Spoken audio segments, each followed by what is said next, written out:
क्या आप भी कभी कभी दूसरों के व्यवहार से आहत होते हैं? आप चकित होते हैं और कारणों की खोज करते हैं। कारण कभी कभी दिखाई नहीं देते हैं और हमें भ्रम और हताशा की ओर ले जाते हैं। क्या आप उपरोक्त स्थिति में रहे हैं? यदि आप कभी इसमें थे, तो कारणों की तलाश यहीं समाप्त होती है। नमस्कार दोस्तों, मैं स्मृति, हमारे इस ऑडियो बुक चैनल में आपका स्वागत है। आज हम बात करेंगे किताब जिसका नाम है the laws of human nature, जिसे रॉबर्ट ग्रीन ने लिखा है।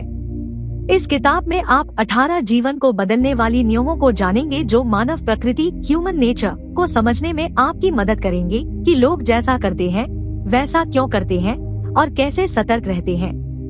इससे हमें यह भी पता चलेगा कि कैसा बर्ताव किया जाए और क्या कदम उठाया जाए। दूसरे शब्दों में, हम इसे बहुत ही प्रेरणादायक और आनंद से भरा पाएंगे। यह कहना भी सही होगा कि इस किताब की यह समरी सभी लोगों के लिए है। रॉबर्ट ग्रीन 5 इंटरनेशनल बेस्टसेलर किताबों के लेखक हैं। द 48 लॉज ऑफ पावर उनकी पहली किताब थी जिसकी उनके राइटिंग करियर में एक अहम भूमिका थी। ग्रीन को अपनी इस किताब की वजह से बहुत से विवादों का सामना करना पड़ा था। तो चलिए फिर ह्यूमन नेचर के 18 नियमों को विस्तार से समझते हैं। रूल 1, तर्कहीनता, इरेशनैलिटी का नियम। पहला कानून फैसला लेने के हमारे भावनात्मक लगाव, इमोशनल अटैचमेंट को बताता है। दुनिया को तर्क यानी लॉजिक के लेंस से देखने के बदले हमारा ध्यान खींचने वाली परेशानी की बेचैनी दिखाने के लिए हम भावनाओं की तरफ झुकते हैं। दुर्भाग्य से यह ऐसी चीज है जो विरासत में नहीं मिलती है। माइंडसेट को ही ऐसा बनाया जा सकता है जिससे सबसे ज्यादा असर पाया जा सके। आप इस बात से अनजान हैं कि आपकी भावनाएं आप पर कितनी गहराई से हावी होती है। तर्क में इसके असर को कम करने की क्षमता है, रिएक्ट करने के बजाय सोचने की जो असल में हो रहा है उसके लिए दिमाग को खोलने की, बिल्कुल उससे उल्टा जैसा आप महसूस करते हैं। ये सहज रूप में नेचुरली नहीं आता है। यह वो शक्ति है जो हमें बढ़ानी पड़ती है। तर्क के रास्ते पर चलना शुरू करने के लिए 3 कदम है। चरण 1, पूर्वाग्रहों को पहचाने यानी रिकॉग्नाइज द बायसेस। कुछ ऐसी चीजें हैं जिनका आपको पता होना चाहिए। पुष्टि पूर्वाग्रह, कंफर्मेशन बायस, दृढ़ विश्वास पूर्वाग्रह, कन्विक्शन बायस, उपस्थिति पूर्वाग्रह, अपीयरेंस बायस, समूह पूर्वाग्रह, ग्रुप बायस, दोष पूर्वाग्रह, ब्लेम बायस और श्रेष्ठता पूर्वाग्रह, सुपीरियोरिटी बायस। चरण 2, भड़काने वाले इन्फ्लेमिंग कारकों से सावधान रहें। बचपन के ट्रिगर पॉइंट्स, बचकानी जल्दबाजी और कैरेक्टर एक्शन से बाहर देखो। अचानक आने वाले फायदे और नुकसान, निराशावाद या आशावाद के साथ इनका मुकाबला करें। हम लक के रोल को कम आंकते हैं।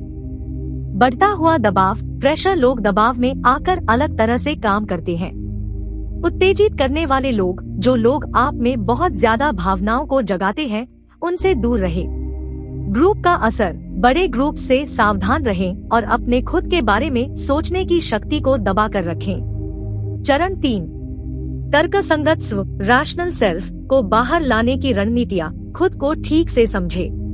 अपनी भावनाओं की जड़ तक जांच करें। जहां से वो शुरू हुए हैं वहां तक झांक कर देखें। अपना प्रतिक्रिया समय, रिएक्शन टाइम बढ़ाएं। खुद को पीछे हटने के लिए तैयार करें। लोगों को वैसे समझे जैसे वो है। भावनात्मक पॉइंट से बचे। सोच और भावनाओं का संतुलन बनाएं। संदेह और जिज्ञासा के बीच संतुलन बनाएं। तर्क से प्यार करें। खुद को ऐसे तैयार करने से शांति और स्पष्टता यानी क्लैरिटी मिलेगी। रूल 2, अहंकार, नार्सिसिज्म का नियम। ये तो मानना पड़ेगा कि हम सब आत्ममुग्ध, सेल्फ ऑब्सेस्ड तो है, कम से कम कुछ हद तक। अपना प्लान बताते हुए लोगों की रुकावट को कम करने के लिए आप खुद की तारीफ करने की कोशिश करते हैं। से लोगों पर भी ध्यान रखें जो पहले हमला बोल देते हैं और आपको अपने नाटक में खींचते हैं। ऐसे लोगों के छुपे हुए इरादों से सावधान रहें। आत्ममुग्ध, नार्सिसिस्ट स्पेक्ट्रम, हमें अपने खुद के स्वभाव के लिए सच्चा होना चाहिए और उसे नकारना नहीं चाहिए। हम सब आत्ममुग्ध हैं। हमें अपनी सहानुभूति खुद बनानी पड़ेगी और उसके लिए हमें 4 स्किल्स बढ़ाने पड़ेंगे। सहानुभूतिपूर्ण एम्पैथेटिक रवैया। आप शुरुआत कर सकते हैं ये सोचकर कि आप कुछ नहीं जानते हैं। दूसरे लोगों के नजरिए को जानने के लिए उत्सुक रहना सीखे। अंतरंग सहानुभूति विसेरल एम्पैथी मूड्स पर ध्यान दे जो बॉडी लैंग्वेज और आवाज के टोन से चलते हैं। लोगों की तरह मिररिंग पीपल बर्ताव करने से भी सहानुभूति मिल सकती है। विश्लेषणात्मक एनालिटिक सहानुभूति जिन लोगों को आप समझना चाह रहे हैं उनके शुरुआती दिनों के बारे में जानकारी जमा करें और उनके माँ बाप और भाई बहन से रिश्तों के बारे में जानें। सहानुभूतिपूर्ण कौशल इस कौशल के लिए एक बात याद रखनी है, जितनी तेजी से आप लोगों से मिलेंगे उतना ही आप बेहतर होंगे और जितने तरह के लोगों से आप मिलेंगे आपका कौशल उतना है बहुमुखी वर्सटाइल बनेगा। रूल 3 भूमिका निभाने का नियम। आपको यह बताने के लिए किसी की भी जरूरत नहीं है कि लोग हर अवसर पर अलग नकाब पहनते हैं। हालांकि वो अक्सर अपने असली इरादों को अपने चेहरे की अभिव्यक्ति, फेशियल एक्सप्रेशन, शरीर मुद्रा, बॉडी पोस्चर, घबराहट, इशारों, नर्वस जेस्चर जैसी चीजों से दिखाते हैं। इन इनसिक्योरिटीज का पता लगाने के लिए आपको उनसे एक कदम आगे रहना पड़ेगा। छाप प्रबंधन इम्प्रेशन मैनेजमेंट की कला आत्मविश्वास बढ़ाएं, मुस्कुराएं और जिन लोगों से आप मिलते हैं उनकी तरह बने। सीखें कि खुद को सही इमोशनल मूड में कैसे डालना है। खुद को लोगों के स्टाइल और टेस्ट के मुताबिक ढले। अपनी फर्स्ट अपीयरेंस पर ज्यादा ध्यान दे। अपने दिखावे का पता चलने ना दे। खुद को प्रगतिशील, सहनशील और खुले दिमाग वाला दिखाए। रूल 4 बाध्यकारी व्यवहार कंपल्सिव बिहेवियर का नियम। असल में लोगों के किरदार को समझना मुश्किल है। इसको अगर सही से समझेंगे तो लोग अपनी पूरी जिंदगी एक ही राग अलापते रहेंगे। आपको इसे अपने दिमाग में सहन करना पड़ेगा और ऐसे लोगों से लगाव बढ़ाना पड़ेगा जो ताकत और साहस दिखाते हैं। अपने नेगेटिव पैटर्न से सावधान रहने से आप बुरे लोगों से दूर रहेंगे। अगर आप इसका पालन करेंगे तो ये नियम आपको बेहतर बनाएगा। लोगों को जोड़ने और उनके साथ काम करने के लिए चुनते वक्त उनकी प्रतिष्ठा, रेपुटेशन या जो इमेज वो दिखाना चाहते हैं उससे मोहित ना हो, बल्कि खुद को उनकी गहराई तक देखने के लिए ट्रेन करे और उनका चरित्र देखे। उनकी मुसीबत से निपटने, लोगों के साथ काम करने, उनके पेशेंस और सीखने की क्षमता को समझे। मजबूत चरित्र का एक आदमी सोने की तरह है, दुर्लभ पर अमूल्य। वो खुद को अनुकूल बनाते हैं, सीखते हैं और खुद को बेहतर बनाते हैं। रूल 5 लोभ कोवेटसनेस का नियम। ये अजीब है पर सच है। ये दिखाता है कि इंसान अपने हाथ से फिसलती हुई चीज को पाने के लिए क्यों झुकता है। आप इस मोमेंट को अपने आसपास एक रहस्यमय आभा यानी मिस्टीरियस ऑरा बनाने और उस स्थिति का फायदा ले सकते हैं। यह एक रोल मॉडल बनने और इज्जत पाने का एक बेहतर तरीका है। लोग अनजानी चीजों को जानना बेहद पसंद करते हैं और इन नियमों से खेलने से आपको फायदा मिल सकता है। हाजिरी और गैरहाजिरी का हम पर गहरा असर पड़ता है। बहुत ज्यादा हाजिर होना घुटन बनता है और थोड़ी गैरहाजिरी हमारी रुचि को बढ़ाता है। हम हमेशा उसे पाने की कोशिश करते हैं जो हमारे पास नहीं है। अपने आसपास थोड़ा रहस्य बनाएं, रणनीतिक अनुपस्थिति स्ट्रैटेजिक एब्सेंस का इस्तेमाल करें ताकि लोग आपकी वापसी चाहे और आप जैसा बनना चाहे। लोगों को दिखाएं कि वो जिंदगी में क्या खो रहे हैं और उन्हें क्या करना है और वो उस चाहत से दीवाने हो जाएंगे। रूल 6 अदूरदर्शिता शॉर्ट साइटेडनेस का नियम। कुछ लोगों के लिए लॉन्ग टर्म बनाए रखना बहुत ज्यादा हो जाता है। वो हाल ही की ट्रेंड्स, ओपिनियंस से आकर्षित होते हैं। ये लोग जो अपने नाक के आगे नहीं देख पाते हैं अक्सर अदूरदर्शिता कैटेगरी में आते हैं। ऐसे लोगों से दूर रहे और ऐसे लोगों के साथ रहे जिनके गोल लॉन्ग टर्म हो। ये आपके स्वभाव में है कि आप सबसे ज्यादा अपने वर्तमान में सुनी और देखी हुई चीजों से प्रभावित होते हैं, लेटेस्ट खबरों, आसपास के लोग के राय और कार्यों से जो सबसे ज्यादा नाटकीय होते हैं। लोगों को उनके नजरिए से परखना सीखे। ऐसे लोगों से बचे जो अपने कार्य के परिणाम ना देख सके। वो आपको इस ऊर्जा से प्रभावित कर देंगे। अपने दीर्घकालिक लक्ष्यों से कभी नजर न हटाएं। एक अच्छे नजरिए से आप में हर पर्पस तक पहुंचने का धैर्य और स्पष्टता होगी। अदूरदर्शिता के 4 साइंस और उससे बाहर निकलने की रणनीतियाँ, अनायास नतीजे, अनइंटेंडेड कॉन्सिक्वेंसेस। हर ग्रुप या टीम में कम से कम एक आदमी को किसी भी रणनीति के हर संभावित नतीजे, पॉसिबल कॉन्सिक्वेंसेस, को संभालने का इंचार्ज बनाएं। कोशिश करें किसी विवेकपूर्ण दिमाग वाले इंसान को। सामरिक नरक, टैक्टिक हेल। आप खुद को बहुत से संघर्ष या लड़ाइयों में उलझा पाएंगे। आपने अपने दीर्घकालिक विजन को खो दिया है, जिसके लिए आप असल में लड़ रहे हैं। उसकी जगह ये आपके अहंकार को बढ़ावा देने और खुद को सही साबित करने का सवाल बन गया है। एक ही समाधान है कि इन लड़ाइयों से निकल जाना, खासकर कि अगर यह अक्सर होती है। अपने कार्य से जीतो, ना कि अपने शब्दों से। अपने दीर्घकालिक लक्ष्यों के बारे में फिर से सोचना शुरू करें। अपनी जिंदगी में वैल्यूज और प्राथमिकताओं की एक सीढ़ी बनाएं, खुद को यह याद दिलाते हुए कि आपके लिए असल में क्या मायने रखता है। टिकर टेप फीवर। जब हम किसी तरह की परेशानी या रुकावट का सामना करते हैं, तो हमें चीजों को धीमा करने और कदम पीछे लेने की कोशिश करनी चाहिए। कदम बढ़ाने से पहले 1 या 2 दिन का इंतजार करें। और इन परेशानी का सामना करते वक्त हमें ये साफ तौर पर पता होना चाहिए कि हमारा दीर्घकालिक लक्ष्य क्या है और उन्हें कैसे पाना है। Lost in trivia. आप अपने काम के मुश्किल होने से परेशान हो जाते हैं। आप सबसे ऊपर होना चाहते हैं ताकि आप चीजों को बेहतर तरीके से काबू कर सकें, पर आप जानकारी में डूब रहे हैं। आपको मेंटल फिल्टरिंग सिस्टम की जरूरत है जो प्राथमिकताएं और दीर्घकालिक लक्ष्यों पर आधारित हो। आखिर में आपको क्या पाना है, ये पता होना आपकी बेकार में से जरूरत की चीजें निकालने में आपकी मदद करेगा। रूल 7, रक्षात्मकता, डिफेंसिवनेस का नियम। कहने की जरूरत नहीं है कि वक्त के साथ लोग डिफेंसिव हो गए हैं, और जब कोई बदलाव की बात करता है तो वो भड़क जाते हैं। अगर आप उनकी रुकावट को कम करना चाहते हैं, तो आपको उन्हें उनके नजरिए को बदलने के लिए उकसाना होगा, बिना उनको नाराज किए। अगर आपको तेजी से अपने लक्ष्यों को पाना है, तो आपको क्रिएटिव बनना होगा।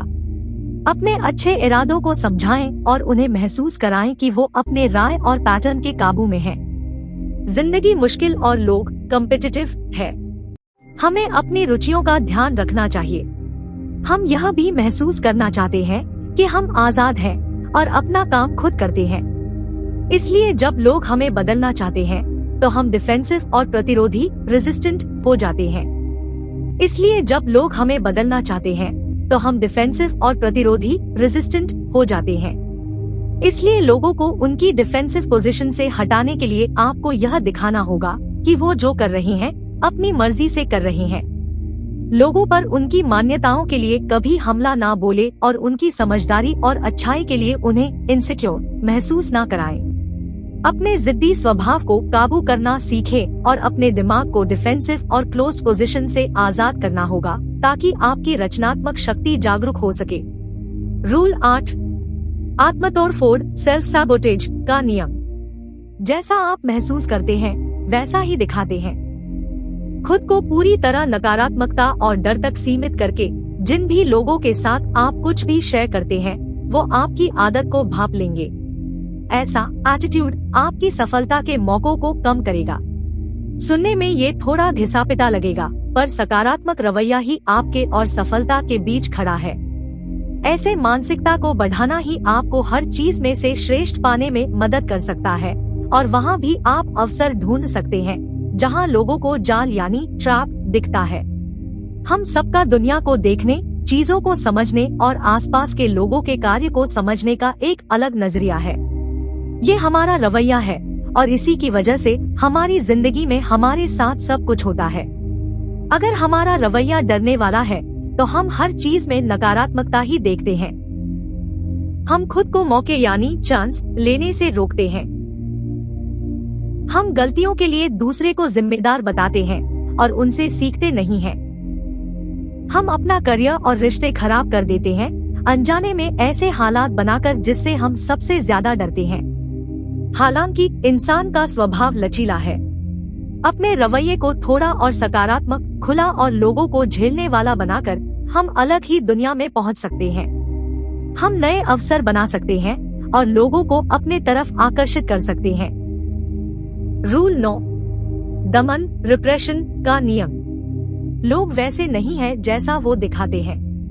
अपने दिल के अंधेरे को छुपाने की कोशिश करना उनके स्वभाव में है। कुल मिलाकर अज्ञानता को समझने से पहले किसी को भी पहले अपनी डार्क साइड को देख लेना चाहिए। अपनी इस पेचीदा साइड को समझ लेने से आप एक पॉइंट पर पहुंचते हैं जहां आप एक ऑब्जर्वर बन सकते हैं। इस कार्य का लोगों को आप तक लाने में बहुत बड़ा रोल है। ये डार्क साइड आपके बर्ताव में झलकती है और आपको नुकसान पहुंचाती है। परछाई के इशारों को समझना सीखें इससे पहले कि वो जहरीले बन जाए।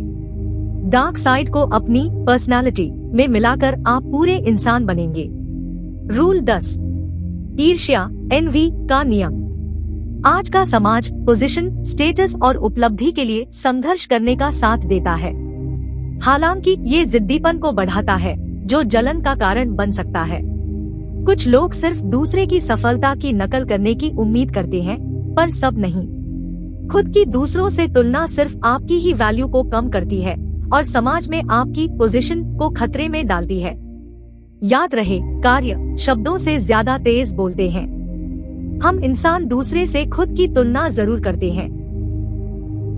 हम लगातार लोगों के स्टेटस को नापते हैं, जितनी इज्जत और ध्यान उनको मिलता है, और यह नोटिस करते हैं कि हमारे पास जो है और जो उनके पास है उसमें क्या फर्क है। हम में से कुछ के लिए यह अपने काम के जरिए बेहतर बनने का इशारा होता है। बाकियों के लिए यह गहरी जलन का कारण बन सकता है और यह भावनाएं बहुत नुकसान पहुंचा सकती है। खुद से ध्यान हटाकर जलन को खत्म करना सीखें। अपनी वर्थ को बढ़ाएं, ना कि तुलना करें। रूल 11, भव्यता, ग्रैंडियोसिटी का नियम। हर तरह से इंसानों में बहुत सी चीजों के बारे में सोचने की आदत होती है। इसमें हमारी सफलता का लालच भी आता है जो ऊंचे सामाजिक स्टेटस से जुड़ा हुआ है। अक्सर यह ख्याल बहुत बड़ा आकार ले लेते हैं जो असली सच्चाई से बहुत दूर होता है। हम बेहतर बनने की कोशिश में असलियत खो देते हैं, जिसकी वजह से हम बिना तर्क के फैसले लेते हैं और सिर्फ कल्पना तक सीमित रहते हैं। सफलता के लिए आपका रवैया, आपका योगदान और दूसरे लोगों की जिंदगी में आप जो वैल्यू लाते हैं उसके अनुरूप होना चाहिए। अक्सर हमारी छोटी सी सफलता हमारी बड़े होने की सोच को खतरनाक स्तर तक बढ़ा देती है। हम किस्मत की भूमिका और दूसरे लोगों का योगदान भूल गए हैं। सच्चाई से दूर होकर हम बिना तर्क के फैसले करते हैं, इसलिए हमारी सफलता अक्सर बनी नहीं रहती है। हमें खुद में से ये दूसरों से बड़े होने की सोच को कम करना होगा और हमारी सीमाओं के अंदर की असलियत को बनाए रखना होगा। महान होने की भावनाओं को अपने काम, उपलब्धियां और समाज के योगदान से जोड़कर रखें। रूल 12, लिंग कठोरता, जेंडर रिजिडिटी का नियम। सच में औरत और आदमियों को जादुई छड़ी घुमाकर काबू करने जितना आसान नहीं है। आपको खुद पर काम करना होगा और यह समझना होगा कि ये आपकी सोच पर कैसा असर डालता है और आपको दिन प्रतिदिन की मतभेद में मजबूत और अनुमानित बनाता है। औरत और आदमियों की इस ऊर्जा के निशानों को मिटाकर आप दुनिया के सामने अपना प्रमाणित वर्जन रखते हैं। आसान शब्दों में, जेंडर रोल प्ले करने के लालच से बचकर आप सफलता तक जल्दी पहुंच सकते हैं। हम सब में औरत और आदमियों की खासियतें होती है, कुछ जेनेटिक होती है और कुछ दूसरे जेंडर के माता पिता से आती है। पर समाज में एक पहचान पाने के लिए हम इन खासियतों को बदलते रहते हैं। औरत और आदमी की भूमिका को पहचान कर जो हमसे उम्मीद की जाती है और हम इसकी कीमत चुकाते हैं, हम अपने चरित्र को खो देते हैं। आपको इन खोई हुई खासियतों का पता होना चाहिए और उनसे फिर से जुड़ना चाहिए ताकि रचनात्मक शक्तियां बन सके। रूल 13, लक्ष्यहीनता, एमलेसनेस का नियम। इस डिजिटल एज में कभी कभी लोगों को अस्थायी निराशाओं और असफलताओं से निपटने के लिए खुद से आगे बढ़ना पड़ता है। लगातार हार मिलना दिशा भटक जाने का ही कारण नहीं होता है, पर ज्यादातर यही होता है। शॉर्ट टर्म मानसिकता से हम डर का सामना करते हैं जो दीर्घकालिक में हमें परेशान कर सकता है। इसलिए बिना लक्ष्य का खेल बहुत खतरनाक हो सकता है। भविष्य का नजरिया और उसकी कल्पना इस बिना मकसद के सेंस से लड़ने का सबसे श्रेष्ठ तरीका है। हम इंसानों को अपने कॉन्शियस फैसले पर निर्भर रहना पड़ता है। जब जिंदगी में करियर पाथ और अपनी असफलताओं को संभालने की बात आती है तो हम जो भी श्रेष्ठ कर सकते हैं वो करते हैं, पर हमारे दिमाग में हम दिशा की कमी होने का एहसास महसूस कर सकते हैं। इससे बचने का बेहतरीन तरीका यह है कि सेंस ऑफ पर्पस को बढ़ाना और इस जानकारी को दिशा देने के लिए इस्तेमाल करना। यहाँ तक कि हमारी शंका और असफलताओं का भी एक उद्देश्य होता है, हमें मजबूत करना। इस ऊर्जा और दिशा के साथ हमारे कार्य को कमाल की ताकत मिलती है। रूल 14, अनुरूपता कॉन्फॉर्मिटी का नियम। लोग खुद का आत्मविश्वासी और आत्मनिर्भर होने का प्रभाव देना चाहते हैं। बुराई के डर से भीड़ की नकल करते हैं। इस ग्रुप मानसिकता से हम जितना दूर हटना चाहते हैं उतना ही हमारी जिंदगी में वापसी का कोई पॉइंट नहीं बचता। ऐसा करने में हम अपनी यूनिकनेस खो देते हैं और बुरा महसूस करते हैं। हमारे चरित्र की एक साइड होती है जिससे हम अनजान होते हैं, वो इंसान जो हम लोगों के ग्रुप्स के बीच बन जाते हैं। इस ग्रुप सेटिंग में हम अनजाने में लोग जो भी करते हैं या कहते हैं उसकी नकल करने लगते हैं। हम अलग सोचते और अलग भावनाओं को महसूस करते हैं। हम ज्यादा जोखिम लेते हैं क्योंकि सभी ऐसा कर रहे हैं। हमारी सोशल पर्सनालिटी हम जो है उसे हावी करती है। दूसरों को इतना सुनने से हम धीरे धीरे अपने अलगपन और खुद के बारे में सोचने की शक्ति को खोने लगते हैं। इसका हल है कि आत्मजागरूकता यानी सेल्फ अवेयरनेस को बढ़ाएं।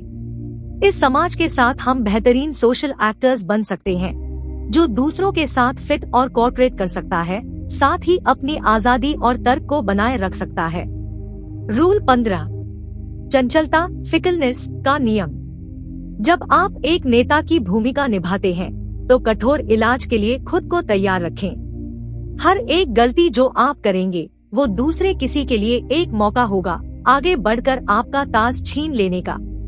इसका हाल यह है कि अपने जमीन से जुड़े रहे और इन हमलों का सामना करें। इस प्रक्रिया में आपके अधिकार पर सवाल किए जाएंगे और आपका स्टेटस पूछताछ का विषय बन जाएगा।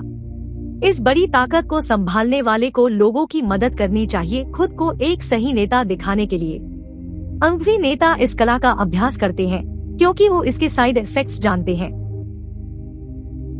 हालांकि नेतृत्व का स्टाइल वक्त के साथ बदल गया है।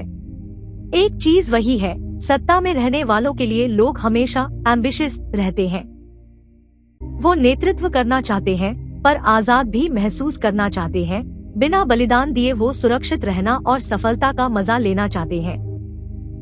जब आप एक ग्रुप के नेता होते हैं तो लोग आपको लगातार उस पल उकसाते हैं जब आप कमजोर महसूस कर रहे होते हैं।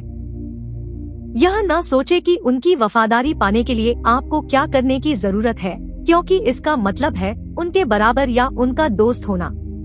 लोग आपकी क्षमता पर शक करेंगे। अपने इरादों के लिए रहस्यमय बने और छुपी हुई निंदा से जवाब दें। अगर आपको नेतृत्व करना है तो इस कला की महारत हासिल करें। एक बार अपने लोगों का भरोसा पा लिए तो वो आपके साथ खड़े रहेंगे चाहे हालात कितने भी बुरे क्यों ना हो। रूल 16, आक्रामकता एग्रेशन का नियम। दुनिया को आपकी ऊर्जा की जरूरत है। लोग हर मुमकिन कोशिश करते हैं आपको बेहतर बनाने की। वो अलग अलग लोगों को आगे बढ़ाने और उनके बड़े होने का दावा करके अपनी लालसाओं को पूरा करने की कोशिश करते हैं। ऐसे ग्रुप के साथ डील करने के लिए एक्सपर्टीज की जरूरत होती है। अगर आप इन आक्रामक मूव्स के ऑब्जर्वर बने रहे तो आप तब भी खड़े रह पाएंगे जब चीजें आपके हाथ से निकलने लगती है। आक्रामक ऊर्जा बुरी नहीं है अगर आप इसे काबू कर सकते हैं तो अस्थायी असफलताओं के बावजूद ये आपको बांधे और दृढ़ निश्चय रखती है। आपके आसपास के लोग ऊपर से बहुत ही सभ्य और सुशील लगते हैं, पर इस नकाब के नीचे वो बेहद चिड़चिड़ाहट का सामना कर रहे हैं। आपको लोगों की असंतुष्ट एग्रेसिव इच्छाओं को देखना चाहिए। वो आपको भावनात्मक, आक्रामक और सोचने न देने पर निर्भर करते हैं। उनको यह ताकत ना दे। जब बात आपके आक्रामक ऊर्जा की आए तो आप इसे काबू करना और प्रोडक्टिव पर्पसेस के लिए इस्तेमाल करना सीखे। खुद के लिए खड़ा होना, परेशानियों पर हमला बोलना और बड़ी महत्वाकांक्षाओं को पहचानना। रूल 17, जनरेशनल मायोपिया का नियम। जनरेशन गैप कोई झूठ नहीं है, क्योंकि हर नई पीढ़ी अपनी अलग वैल्यूज और एजेंडा बनाती है। वो अपने सदस्यों का बर्ताव बनाती है और उसे दुनिया पर एक ताकतवर प्रभाव डालने के लिए लगाती है। दिक्कत यह है कि फिर से हम इसे अपनी सहजता की कीमत पर कर रहे हैं। हम क्रिएटिव के मामले में खुद को रोक रहे हैं, बिना इन अवधारणाओं पर शक किए। आप जिस पीढ़ी में पैदा हुए हैं, वो आपकी कल्पना से ज्यादा बताती है कि आप क्या है। आपकी पीढ़ी खुद को पिछली पीढ़ी से अलग करना चाहती है और दुनिया के लिए एक नई धुन बनना चाहती है। आपका काम है ये समझने कि आप कौन है और आप दुनिया को कैसे देखते हैं। आप वो बन सकते हैं जो वो नए ट्रेंड्स सेट करेगा जिसकी आपकी पीढ़ी को भूख है। रूल 18, डेथ डिनायल का नियम। मौत हम सब पर हंसती है और ये सच है।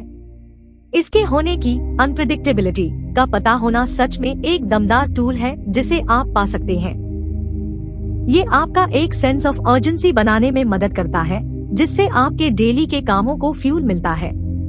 अपने दिमाग को इसी तरीके से सोचने के लिए ट्रेन करना भी परिणाम जल्दी पाने का एक बेहतरीन तरीका है।